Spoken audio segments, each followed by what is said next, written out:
দিয়েছেন সেই বহু প্রতীক্ষিত নেতা আমাদের প্রাণপ্রিয় নেতা জনাব তারেক রহমান বাংলাদেশ আসছে।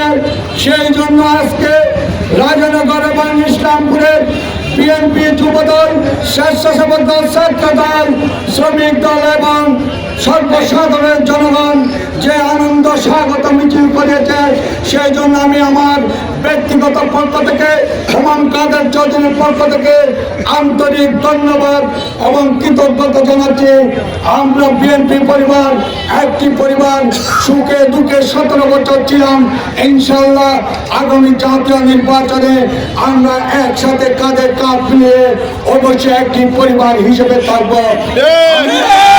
আমাদের ভিতর যদি কেউ বিভাজন সৃষ্টি করতে চাই, তাহলে ধরে নেবেন সেই অন্য দলের এজেন্ডা বাস্তবায়ন করার জন্য আমাদের মাঝে বিভাজন সৃষ্টি করতে চাই।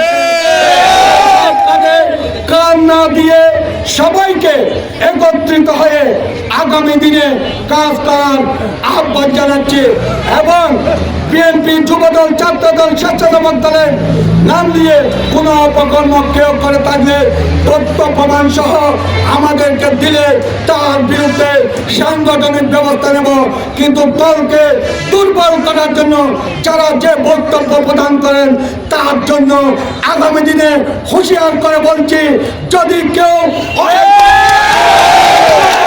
বক্তব্য রাখার সাহস করেন তাহলে দেশের ছাত্র জনতা, যুবক যুবদল তার বাংলার জবাব দেওয়ার জন্য প্রস্তুত থাকবে।